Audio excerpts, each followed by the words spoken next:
کفن پہن کے نکلتا ہوں، کب کس سے بھڑ جاؤں، زندگی ایک جنگ ہے۔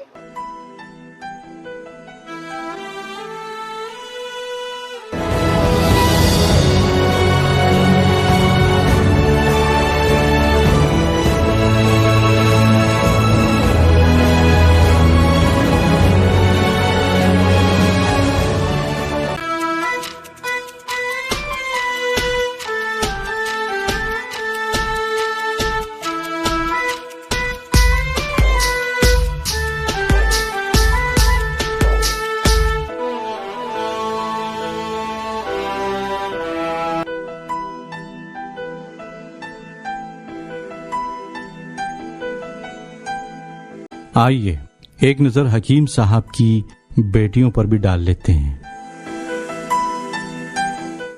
4 بیٹیوں کے باپ حکیم صاحب جس وارث اور خاندان کو لے کر فکر مند تھے، وہ ان کی راہ پر نہیں چل سکی، لیکن ان کی بیٹیوں سے 4 گھر خاندان روشن ہو گیا، 4 فیملی بنی، کیونکہ بیٹیوں کی زندگی شادی کے بعد اچھی طرح سیٹ ہو گئی تھی۔ حکیم صاحب کی بیٹیوں میں بڑی بیٹی غوثیہ بیگم کو 2 چھوٹے بیٹے شکیل اور جمیل ہوئے، جبکہ وہ 6 بیٹیاں شاہین، جبین، مبین، متین، امینہ، اشو اور آفرین کی ماں بنی۔ وہ کام کاجی عورت تھی اور اپنے والد کے ساتھ مل کر ان کا کاروبار سنبھالنے لگی تھیں۔ دوسری بیٹی وحیدہ بیگم کام کاجی عورت تھی، ان سے اپنے شوہر کے خاندان کو ایک بیٹا مسعود علی خان اور 2 بیٹیاں کوثر اور کیسر تھیں۔ تیسری بیٹی الفت بیگم ایک گھریلو عورت بن کر زندگی گزارنے لگی۔ ان کی 7 اولادوں میں 3 بیٹے صابر، یحییٰ اور تاج ہوئے، جبکہ 4 بیٹیوں میں رابعہ، سبیحہ، فوزیہ اور آسیہ کے نام سے جانی جاتی تھیں۔ حکیم صاحب کی چوتھی بیٹی سلطانہ بیگم بھی خانہ دار زندگی گزارتی ہوئی اپنی 4 اولادوں کی ماں بنی۔ انہوں نے 3 بیٹے سلیم، فہیم اور ندیم اور ایک بیٹی عشرت کو جنم دیا۔ جیسے بھی ہو، صدیق اپنی پہچان اور شناخت بنانے کے لیے جد و جہد کرتا رہا۔ وہیں حکیم صاحب کا بڑا بیٹا ظہیر ایک طرح سے کھوٹا ثابت ہوا، اس کی شادی بھی نہیں ہوئی اور وہ درگاہوں میں بھٹکتا رہا، ایک درگاہ سے دوسرے درگاہ تک بھیک مانگتے ہوئے اس کی زندگی گزرتی رہی۔ روزگار کے نام پر وہ دیواروں پر پوتائی اور سفیدی یا رنگ روغن کا کام کرتا رہا۔ صدیق جتنا فکر مند اپنی کفالت کو لے کر تھا، اس سے زیادہ فکر اپنے نابلد ہونے کی تھی۔ اسے اپنے نابلد ہونے کا غم ستاتا رہتا تھا۔ حالانکہ بیوی غوثیہ سے ایک بیٹی کا باپ بن گیا تھا، وہ اس کی پہلی اولاد تھی جس کی ناگہانی موت ہو گئی تھی۔ غوثیہ اس کے بعد کافی دنوں تک حاملہ نہیں ہو پائی، اس وجہ سے صدیق اپنی بیوی غوثیہ پر طنز کسنے لگا۔ غوثیہ بے بس تھی، آخر وہ کیا کرتی؟ اپنے شوہر اور دوسرے رشتہ داروں کے طنز و طعنہ سن کر رہ جاتی تھی۔ اس کی مایوس زندگی گزر رہی تھی۔ علاج کے نام پر وہ بچوں کے لیے درگاہ پر جا کر منتیں مانگنے لگی تھی۔ آخر 4 سال کے بعد صدیق کے گھر میں خوشیاں لوٹ آئیں۔ وہ بیٹے کا باپ بن گیا۔ اس کا گھریلو نام ریحان رکھا گیا، لیکن مکمل نام اس کے دادا کے نام پر محیط احمد صدیق رکھ دیا گیا۔ آگے چل کر صدیق 5 بیٹے بیٹیوں کا باپ بن گیا۔ اس کی زندگی میں 3 بیٹے ریحان، فرحان اور عمران، جبکہ 2 بیٹیاں حمیرہ اور زہرہ کے آنے کے بعد گھر خوشیوں سے بھر گیا۔ بڑا بیٹا ریحان بچپن سے ہی ہر چیز پر توجہ دیتا تھا، یا یہ کہیے کہ وہ کافی ذہین تھا۔ کئی بار صدیق بھی اس کے ذریعے لے جانے والے فیصلوں سے حیرت میں پڑ جاتا تھا۔ جیسے جیسے ریحان بڑا ہوتا گیا، صدیق کو اس کی ذہانت پر اعتماد ہوتا گیا۔ اسے یقین ہو گیا تھا کہ ریحان آگے چل کر ضرور بڑا آدمی بنے گا اور خاندان کا نام روشن کرے گا۔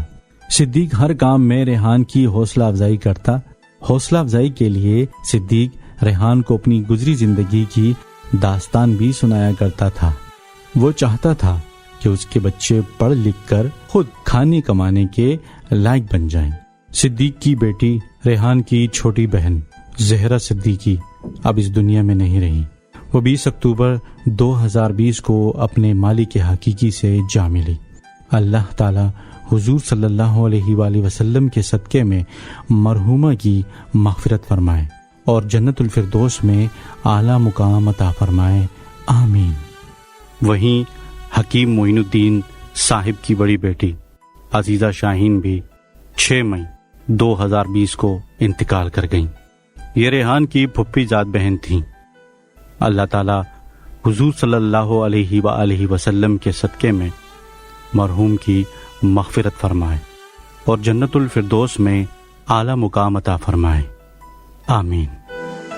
ریحان جب 10 سال کا تھا تبھی صدیق نے اس کے دماغ میں ڈال دیا تھا کہ اسے سعودیہ عربیہ جا کر پیسہ کمانا ہے۔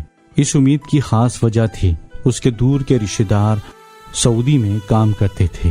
وہ ان سے ایک بار ملا تھا، ریحان کے بارے میں بتایا تھا کہ اس کا بیٹا بہت ہونہار ہے۔ اسی وجہ سے انہوں نے منشا جتائی تھی کہ ریحان بھی بڑا ہو کر ان کی طرح سعودی جائے، نوکری کرے اور پورے خاندان میں شہرت حاصل کرے اور پیسہ حاصل کرے۔ صدیق نے اپنے رشتہ داروں سے التجا کی تھی کہ وہ اس کی مدد کریں، وہ ان کا تا حیات احسان مند رہے گا۔ رشتہ داروں نے بھی صدیق کو اطمینان دلایا تھا کہ ریحان کو وہ اپنے پاس بلا لیں گے اور کوئی اچھا کام دلوا دیں گے۔ پہلے وہ اپنی پڑھائی مکمل کرے، کم سے کم میٹرک فرسٹ درجے سے پاس کرے۔ صدیق رشتہ دار کے اس اطمینان بخش جواب کو ذہن میں رکھ کر ریحان پر شروع سے ہی کافی توجہ دینے لگا اور وہ اسے اچھی تعلیم دلانے کی کوشش میں جٹ گیا۔ ساتھ ہی ساتھ وہ اسے ایک اچھا انسان بھی بنانا چاہتا تھا۔ اسے اپنے بڑے بھائی کی حرکتیں معلوم تھیں۔ وہ نہیں چاہتا تھا کہ کسی بھی طرح سے ریحان کا پڑھائی سے دل بیزار ہو۔ صدیق ریحان کو ہر طرح کا سبق سکھاتا، انسان کی فرق اور اچھے برے میں فرق کرنا بتاتا رہتا تھا۔ یہ اس کے ذریعے دیے جانے والا محض ایک سبق نہیں بلکہ ایک طرح سے ہدایت تھی۔ یہی نہیں، وہ اکثر کہتا تھا کہ اسے ہندوستان میں اگر رہنا ہے تو رشتہ داروں میں بھی گلنا ملنا ہے، ان کی کام کاج میں مدد کرنی ہے، ان کی خدمت میں کوئی کمی نہیں آنے دینا، تبھی وہ تمہیں سعودی بلائیں گے۔ ریحان نے بھی اپنے والد کی بات گھانٹ کی طرح باندھ لی۔ وہ روز اسکول سے آنے کے بعد سعودی عرب میں رہنے والے رشتہ داروں کے گھر چلا جاتا تھا۔ ان کے بتائے چھوٹے موٹے گھریلو کاموں کو خوشی سے کر دیا کرتا تھا۔ رشتہ داروں کے درمیان بھی ریحان کی اچھی پہچان بن گئی تھی۔ سبھی ریحان کے فکر و خیال، ایمانداری اور محنت سے واقف ہو چکے تھے۔ انہی میں سے ایک کے پاس ویڈیو لائبریری کی دکان تھی۔ انہوں نے ریحان کے سامنے کچھ وقت کے لیے اس میں کام کرنے کی تجویز پیش کی اور اس کے عوض میں پیسے ملنے کی بھی بات کہی۔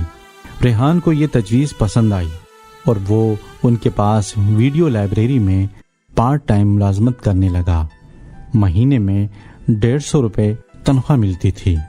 ریحان کے گھر میں ٹی وی نہیں تھی۔ اس کی بہنیں دوسرے کے گھر جا کر ٹی وی دیکھتی تھیں۔ ان دنوں لوگ ٹیلی ویژن کے مذہبی سیریل کے خوب دیوانے تھے۔ لوگ اپنا کام روک کر رامائن اور مہابھارت دیکھتے تھے۔ اس کے علاوہ کئی دلچسپ کہانیوں کے سیریل الف لیلا اور شکتیمان بھی خوب مقبول تھے۔ 1990 کے برس میں ریحان نے ٹی وی خریدنے کا فیصلہ کیا تاکہ اس کی فیملی میں سبھی بھائی بہن اور امی ابا گھر میں ہی ٹی وی دیکھ سکیں۔ اس کے لیے اس نے چپکے سے پیسے جمع کرنا شروع کر دیے۔ ویڈیو لائبریری میں کام کرنے سے ملنے والے پیسوں سے اس نے بچت شروع کر دی۔ تھوڑے تھوڑے پیسے بچا کر اس نے black and white television set کے لیے پیسے جمع کر لیے۔ ایک دن اسی پیسے سے ٹی وی خرید لیا۔ فیملی میں ٹی وی آنے سے اس کے بھائی بہن خوش ہو گئے، لیکن پڑوسیوں کو حسد ہونے لگی۔ ریحان اور اس کے والد کے متعلق غلط باتیں سوچنے لگے۔ ان کو یہ بات ہضم نہیں ہو رہی تھی، آخر کار ان کے پاس ٹی وی کے لیے اتنا سارا پیسہ کہاں سے آیا۔ یہاں تک کہ اس کے والد صدیق صاحب بھی دیکھ کر حیران ہو گئے تھے کہ جب اس نے اپنی محنت سے پائی جوڑ کر ٹی وی خریدا تھا۔ اسی وقت ریحان کی ملاقات فہیم نام کے لڑکے سے ہوئی۔ اس نے ریحان کو اور زیادہ پیسے کمانے کی نئی راہ دکھائی، اس کے لیے کچھ ضروری ہنر سکھائے۔ اسی بیچ کسی نے ریحان پر ویڈیو لائبریری میں چوری کا الزام لگا دیا، وہ نوکری سے نکال دیا گیا۔ ویڈیو لائبریری کے مالک نے دھمکی بھی دی تھی، اگر وہ اس کے رشتہ دار کا رشتہ دار نہیں ہوتا تو وہ پولیس کے حوالے کر دیے ہوتے۔ یہ ریحان کے لیے زندگی میں ملنے والا پہلا سبق تھا۔ اس کی روح جانتی تھی کہ اس نے کوئی غلط کام نہیں کیا تھا، اس پر چوری کا جھوٹا الزام لگایا گیا تھا۔ ریحان اس طرح کے جھوٹے الزامات کو لے کر بہت محتاط ہو گیا۔ تب وہ کوریئر کمپنی میں کام کرنے لگا۔ اس طرح سے الگ الگ جگہوں پر کام کرتے ہوئے اس نے پیسہ جمع کیا۔ نہ صرف اس نے پیسہ کمایا بلکہ اسے دوسرے کاموں میں انویسٹ کرنے لگا جس سے مزید آمدنی ہو سکے۔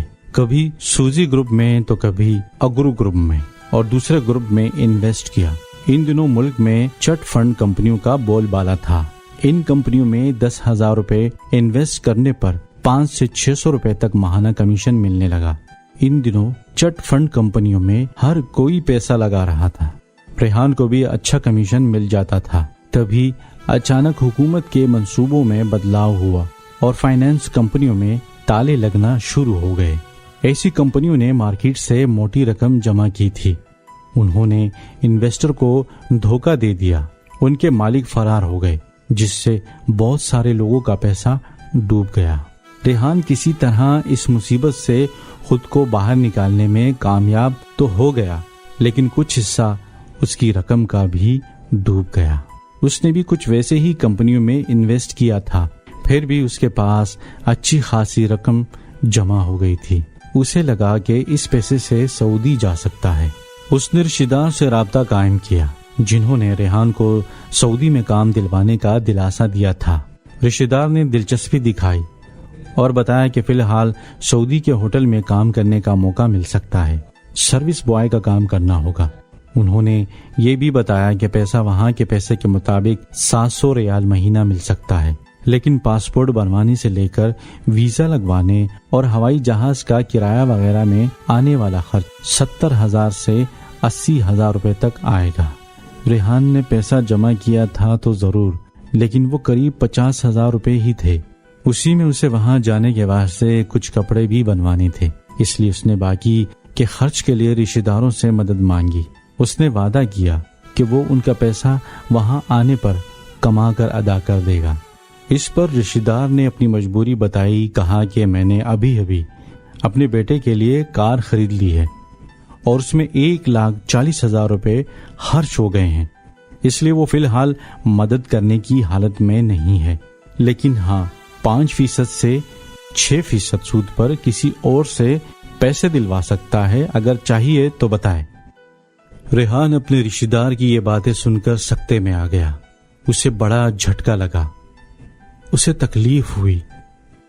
وہ سوچنے لگا کہ پچھلے 10 سال سے وہ اور اس کے باپ یہاں ان کے رشتہ داروں کے گھر میں اسی امید پر کام کرتا رہا کہ ایک دن وہ سعودی کا ویزا دلوانے میں مدد کریں گے اور اسے وہاں کوئی کام دلوائیں گے۔ وہ سوچنے پر مجبور ہو گیا کہ کیا ایسے ہی ہمارے رشتہ دار ہیں؟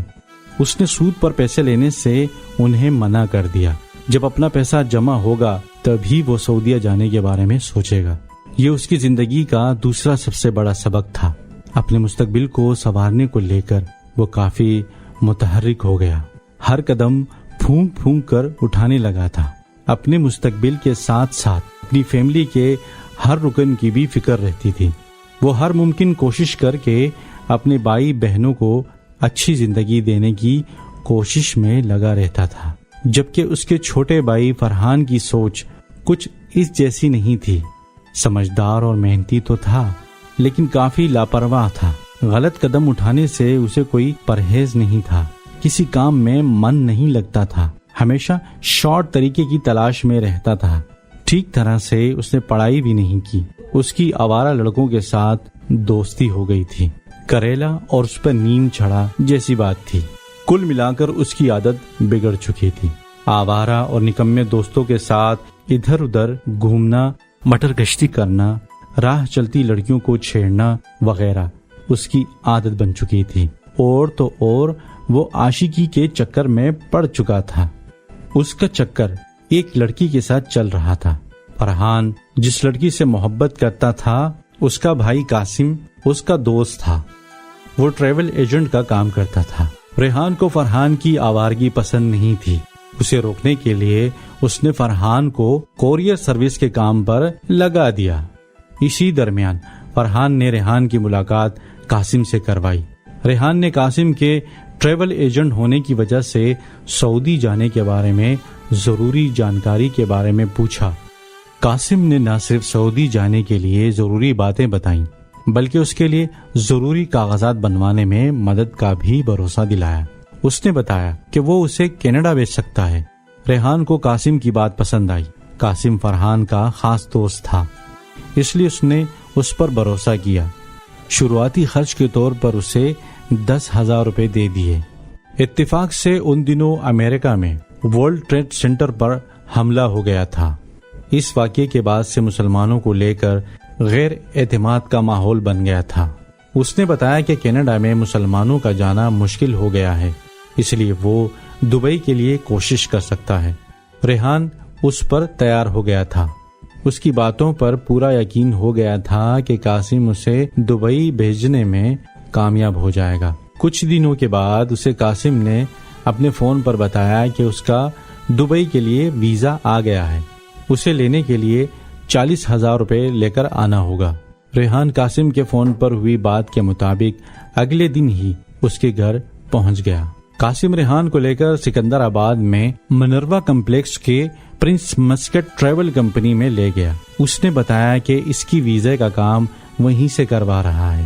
مسکٹ ٹریول میں ریحان کی ملاقات نثار خان سے ہوئی۔ اس کمپنی کا اشتہار وہاں کے ڈیلی نیوز پیپر میں روز شائع ہوتا تھا، جس کے بارے متعلق نثار نے پیپر دکھا کر اسے بتایا تھا کہ اس کا کام ہو جائے گا۔ ریحان کو نثار پر بھی بھروسہ ہو گیا۔ اس نے 40,000 روپے کا سیلف چیک اسے دے دیا۔ چیک ملتے ہی نثار خان نے وعدے کے مطابق ویزے سے متعلق اسے ایک پیپر دیا اور اس کو مبارکباد دی کہ اب وہ دبئی جانے کی تیاری کر سکتا ہے۔ اسے دبئی جانے سے کوئی روک نہیں سکتا۔ ریحان ویزے کی کاپی لے کر خوش ہو گیا۔ اسے ذرا بھی نہیں پتا چل پایا کہ وہ نثار کے جال میں پھنس چکا ہے۔ ریحان کے لیے یہ تیسرا سبق ثابت ہوا۔ نثار نے جو ویزے کی کاپی دی تھی وہ فراڈ تھی۔ ریحان کو اپنے ماں باپ اور اہل خانہ کی ذمہ داری بھی سنبھالنی تھی۔ صدیق کی آمدنی اتنی نہیں تھی کہ وہ سبھی کی اچھی طرح سے پرورش کر پاتا۔ ان سب باتوں کو لے کر بھی ریحان بہت تشویش میں رہتا تھا۔ انہی دنوں 2001 میں صدیق کی دوسری بہن وحیدہ بیگم کا انتقال ہو گیا۔ وحیدہ بیگم ایک اچھی سماجی خاتون تھیں۔ ان کی فیملی والے بہت امیر ترین تھے۔ ان کے پاس پیسہ تھا۔ ان کے گھر والوں نے ان کی یاد میں پہاڑ شریف علاقے میں ان کے نام سے ایک مسجد بنوائی۔ ریحان نے مسجد کے قریب رہنے کا فیصلہ کیا۔ پشتینی زمین اور گھر کا ایک بڑا حصہ علالت اور شادی بیاہ کی تقریبات کے خرچ میں صرف ہو گیا تھا۔ اس لیے ریحان نے پہاڑی شریف میں 400 گز کا ایک پلاٹ خریدا۔ پلاٹ خریدنے پر صدیق کو بہت خوشی ہوئی۔ انہوں نے محسوس کیا کہ اس کے بیٹے نے ترقی کی ہے۔ بیٹے کی ترقی اور خوشحالی کے لیے اللہ سے منت مانگی۔ پھر بھی وہ باقی لڑکوں کو لے کر فکر مند رہتا تھا کہ اس کے باقی بچوں کا کیا ہوگا۔ انہوں نے ریحان کو وہیں پر اس کے نام کا الگ سے پلاٹ خریدنے کو کہا۔ صدیق کو ریحان وہاں کے سرپنچ عبداللہ کے بارے میں بتایا کہ اس کام میں وہ اس کی مدد کر سکتے ہیں۔ بیٹے کی اس مشورے کے مطابق 10,000 روپے کا انتظام کیا۔ پلاٹ خریدنے کے لیے اس نے عبداللہ کو روپے دیے اور اپنے لیے 100 گز کا پلاٹ دلوانے کی درخواست کی۔ ریحان نے ابا کی اس کوشش کو دیکھتے ہوئے انہیں اپنا منصوبہ بتایا کہ اس نے 400 گز کا پلاٹ صرف اپنے لیے نہیں خریدا ہے، اس میں 200 گز ہی میرا ہوگا۔ 200 گز آپ کے امی اور میرے بھائی بہنوں کے لیے ہوگا. اس میں اپنا گھر بنائیں گے, سبھی مل جل کر رہیں گے. ریحان کی منہ سے یہ بات سن کر صدیق جذباتی ہو گئے. ان کی آنکھیں نم ہو گئیں. آنکھوں میں خوشی کے آنسو تھے. ان کا دل مطمئن تھا کہ ان کا بیٹا جتنا اپنے لیے سوچتا ہے اتنا ہی اپنے بھائی بہنوں کے لیے بھی فکر مند ہے. پھر بھی انہوں نے مستقبل میں سبھی کے تحفظ کے لیے الگ سے 100 گز کا پلاٹ خریدنے کا ارادہ ظاہر کیا. حالانکہ صدیق کے خریدے 100 گز کے پلاٹ کو جیسے گرہن لگ گیا ہو. صدیق نے اس کی خرید و فروخت عبداللہ سرپنچ کو دے رکھی تھی. اس پر بہت بھروسہ تھا. اسی بھروسے کا ناجائز فائدہ اٹھاتے ہوئے سرپنچ نے صدیق کے 100 گز کے پلاٹ کو خریدا تو ضرور, لیکن مزید منافع کی لالچ میں فوراً کسی اور کے ہاتھ میں بیچ بھی دیا. اس طرح اس نے صدیق کے پلاٹ سے اچھا منافع کمایا. اس کی جانکاری صدیق کو بھی نہیں دی. اسے بتایا کہ وہ پلاٹ تنازع والا ہے, اس لیے اسے بیچ دیا اور اسے اطمینان دلایا کہ وہ اسی پیسے میں کوئی دوسرا 150 گز کا پلاٹ دلوا دے گا. گواہ کی شکل میں صدیق کے بہنوئی محمود علی خان بھی تھے.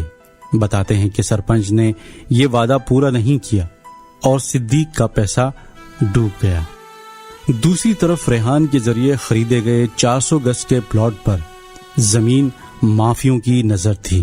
وہ کسی بھی طرح سے اس زمین کو اپنے قبضے میں کرنا چاہتا تھا. اس پر قبضہ بنائے رکھنے کے لیے اس نے دوڑ دھوپ شروع کر دی تھی. ایک طرف ریحان ویزا حاصل کرنے کے لیے جدوجہد کر رہا تھا, دوسری طرف اس کے سامنے پلاٹ کو لے کر نئی مصیبت آ گئی تھی. وہ کسی بھی صورت میں پلاٹ کو بچانا چاہتا تھا. انہی سب پریشانیوں سے گزرتے ہوئے ریحان کو گھر کا خرچ بھی چلانا تھا. بھائی فرحان کوریئر سروس کی کمپنی میں کام میں لگا ہوا تھا. ڈیلیوری بوائے کا کام کرتا تھا. ملنے والی تنخواہ سے وہ صرف اپنا ہی خرچ نکال پاتا تھا. زیادہ تر پیسے موج مستی میں لوٹا دیا کرتا تھا.